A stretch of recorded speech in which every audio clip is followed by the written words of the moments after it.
حسن صاحب، اسلام آباد high court کے 5 ججز نے سپریم کورٹ سے رجوع کرتے ہوئے استدعا کی ہے کہ نئی سینیورٹی لسٹ آئین کے منافی ہے، لہٰذا قائم مقام چیف جسٹس اسلام آباد ہائی کورٹ کو کام سے روکا جائے۔ مجھے تو آپ کا سوال پڑھ گئی ہنسی آ رہی، 1 2 نہیں 5 ججز، واہ! وہ کیا کہتے ہیں، وہ پتہ نہیں کیا شعلے، ایک فلم تھی انڈیا کی بہت پرانی، وہ پوچھتا ہے کتنے آدمی تھے، یاد ہے؟ جی 5 ججز۔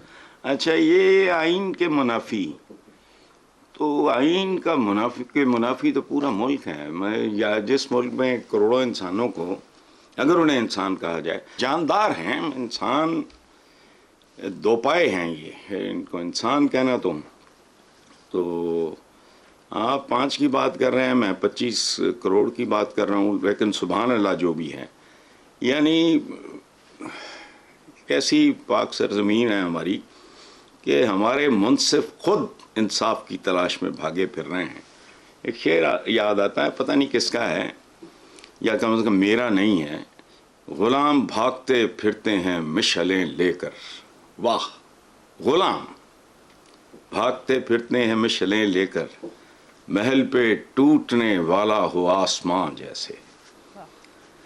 اور اس میں غلام کون ہے؟ اور جس محل پہ آسمان ٹوٹنے والا ہے، بقول ہمارے میلارڈس کے، تو وہ انصاف کا ایوان یہ لگتا ہے ان کے رجوع کرنے سے۔ بہرحال یہ آپس کا معاملہ ہے میلارڈس کے درمیان، ہم بیچ میں کہاں سے آ گئے۔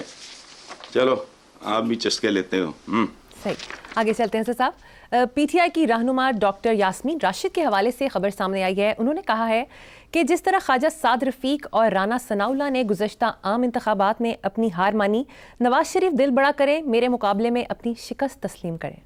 دیکھیں، یاسمین راشد ایک جنگجو قسم کی خاتون ہیں، اور یہ کوئی پی ٹی آئی کا اثر نہیں ہے، وہ جماندر ایاسی ہیں۔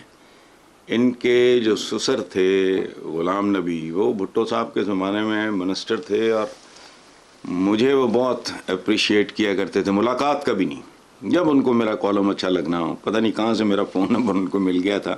از اے ویری کائنڈ ہارٹڈ مین۔ تو ان کا ایک لطیفہ سن لو، لوگوں نے شکایت کی کہ جی وہ غلام نبی صاحب، غلام نبی، ان کا ایک بیٹا بھی میرا دوست ہے، وہ معراج خالد صاحب کا پریس سیکرٹری رہا ہے، تو کسی نے شکایت، میں نہیں ان سے ملا کبھی، کسی نے شکایت کی بھٹو صاحب سے کہ جی وہ گالیاں بہت نکالتے ہیں۔ تو کافی لوگوں نے شکایت کی، تنگ آ کے بھٹو صاحب نے ایک دن ان کو کہا، غلام نبی صاحب کو، کہ بھائی لوگ کہتے ہیں گالیاں بہت دیتے ہیں۔ تو انہوں نے پھر 2-4 گالیاں نکال کے، میں وہ گالیاں نکال نہیں سکتا، کہ کس فلاں فلاں فلاں فلاں نے آپ کو یہ کہا ہے۔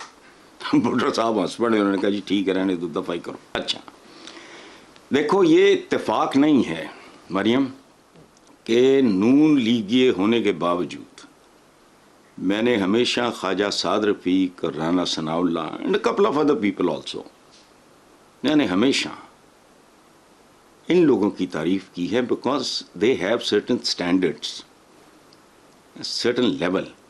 اچھا، اب یہ کہنا یاسمین راشد کا، یہ بہت پڑھی لکھی خاتون ہیں، گائنیکالوجسٹ ہیں بڑی مشہور۔ اب یہ، لیکن یہ ایک بات انہوں نے فضول کیا، نواز شریف دل بڑا کریں، اور دل بڑا کرنے کے لیے دل کا ہونا ضروری ہے۔ میرے پاس دل ہو، اس میں درد ہو، تو اس کو تو میں بڑا چھوٹا کر لوں۔ جن کے سینوں میں دل کی جگہ تجوریاں ہوتی ہیں، یہ یاد رکھنا، جن تجوریاں چھوٹی بڑی نہیں ہو سکتی، تو جتنا سرمایہ اندر جاتا ہے وہ اپنے کام کے لیے تجوری، اس معاملے میں کہ جتنا اندر جاتا ہے تجوری پھیلتی جاتی ہے۔ سبحان اللہ۔ یہ میرے کسی سوال کے جواب میں اس میں نہیں جاتا، منو بھائی نے ایک بار مجھے کہا تھا کہ بات سنو، یہ میرے تمہارے جیسے لوگ، ہم پرندے ہیں، ہمارے ہوتے ہیں چھوٹے چھوٹے پوٹے، وہ جلدی بھر جاتے ہیں۔ یہ جن لوگوں کی تم بات کر رہے ہو، میں نے انکار کر دیا، تم نے کر دیا، ان کے پیٹ نہیں بھرتے۔ یاسمین راشد نے وقت بھی ضائع کیا ہے، لفظ ضائع کیے ہیں۔ چلیں نیکسٹ خبر ہے صاحب۔ تیسری بار سب سے زیادہ ٹیکس دینے کا اعزاز حاصل کرنے والے صنعتکار محمد طارق رفیع نے کہا ہے کہ لوگ شکایت کرتے ہیں کہ ہم ٹیکس دیتے ہیں لیکن ہمیں اس کا کوئی ریٹرن نہیں ملتا۔ بات انہوں نے ٹھیک کی ہے، لیکن ان کو تھوڑا میکرو لیول پہ جا کے سوچنا چاہیے. جن لوگوں نے اپنے گھر بار اولادیں بیوی بچے بہنیں بھائی بیٹے قربان کیے اس ملک پہ، اس سے بڑی تو کوئی قربانی نہیں نا. یہ کہتے ہیں جی جو ہم ٹیکس دیتے ہیں ریٹرن نہیں ملتا. بتاؤ نا مجھے، ان کو ریٹرن ملا؟ کتنی نسلیں برباد ہو گئیں. ہمارے ایک ٹیچر ہوتے تھے شور علیق صاحب، اللہ بخشے ان کو، اردو پڑھایا کرتے تھے.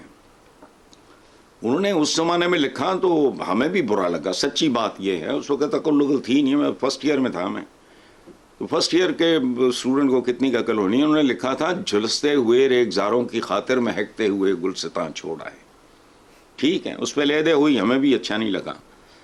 تو بات ٹھیک ہے، لیکن اس کا تعلق لوگوں کی تربیت. دیکھو بات سنو، یہ جو کلیریکل مائنڈز ہوتے ہیں نا، یہ چھوٹی چھوٹی ان کے اگر سر بڑے بھی ہوں نا، اندر بھیجے نہیں ہوتے.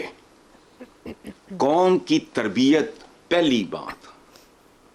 آپ نے نامساد بدترین حالات میں ایٹم بم تو بنا لیا، اب بندے نہیں بنا سکے. معاف کرے، قوم نہیں بنا سکے، حالانکہ اس پہ کوئی پابندی نہیں تھی. لیکن وہ کہتے ہیں نا where there is will there is a way.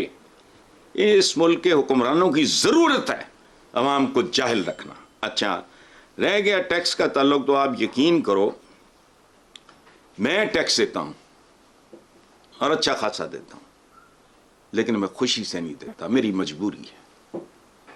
آپ یقین کرو میں ٹیکس ایسے دیتا ہوں جیسے کوئی راہزن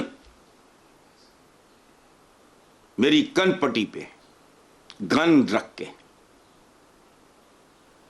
میرا والیٹ چھین لے، میری گھڑی اتروا لے یا رنگ اتروا لے، جی بالکل ٹوٹل میری یہی کیفیت ہے. اور میں اس سے ہر قیمت پہ نجات چاہتا ہوں. مشکل ہے مرحلہ میرے لیے، کیونکہ میرے لیے یہ ملک چراغاہ نہیں ہے.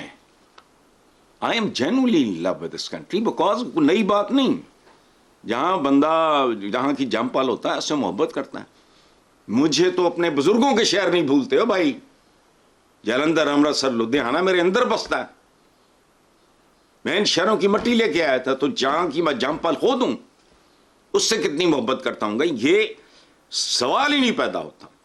اور عوام دیکھو بات سنو، جن گھنڈوں سے یہ لے نہیں سکتے ان کے نزدیک نہیں جاتے، چونکہ وہ ظاہر ہے کہ برادری ہوتی ہے. باقی جن کا دل کرتا ہے، جتنا دل کرتا ہے، وہ IMF کہہ رہا ہے وہ کیا کر رہے ہو سیلریڈ کلاس کے ساتھ تم، لیکن نہیں. اور ایک بات میں دیکھو بات سنو، یہ اور باتیں ہیں، میرے موضوعات ڈفرینٹ ہوں، ہمارے اور بڑے مسائل ہیں، ان کے بارے میں بات کیا کریں.